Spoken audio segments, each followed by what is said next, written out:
As Poet Laureate, I feel it is not my time to be promoting my poetry.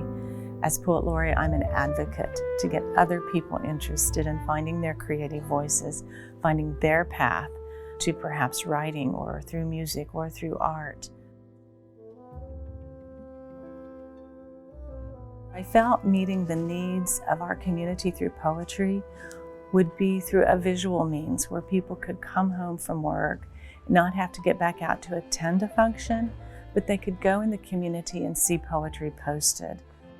One of the things I'm doing is putting up student poetry in the coffee bar downtown, getting the student voices out there, which is also very, very important to me. I worked with Glenn Faison at the Daily Republic on getting a once-a-month column in the diversion section on the Sunday newspapers. And so student poetry is being presented once a month in the newspaper. I feel that poetry is one form of expression, but it's through writing verse, whether it's contemporary or form poetry, whether it's rhyming or not rhyming. Written poetry is a way for the soul to be heard and seen.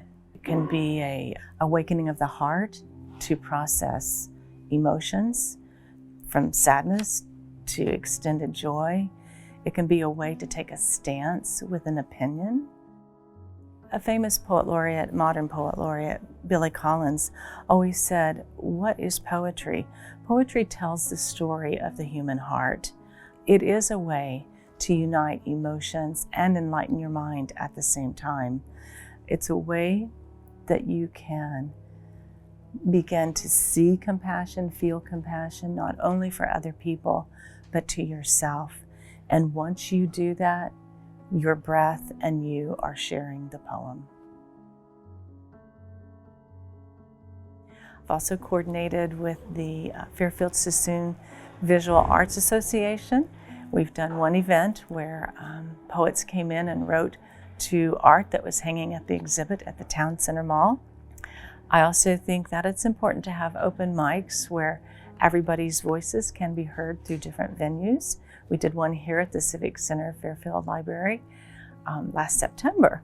And the theme of that was bringing communities together and how we can find common kindness. I'm also coordinating with the Solano Community College.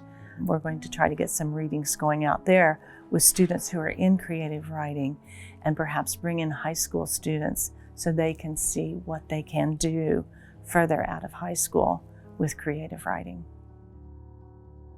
I think that all of the arts can be incorporated into writing poetry, not only through nature, but through music, through the visual arts. I always start with pen and paper. I feel personally that I need to have that feeling from my heart through my arm to my hand to the paper before I go to the computer. It's a physical experience as well as a mental experience for me. Another way to get really inspired is to read poetry, read famous poets, go back and go through the literature and get inspired through their words. I would like to leave a path for the next poet laureate where he or she can just take over where I was and continue having student poetry out, having visual arts, having music, have all of it collaborating together. I'd like to leave that as my legacy so somebody can pick it up and put their stamp on it then. To view more programs like this, follow the City of Fairfield on YouTube, Twitter, Instagram, and Facebook.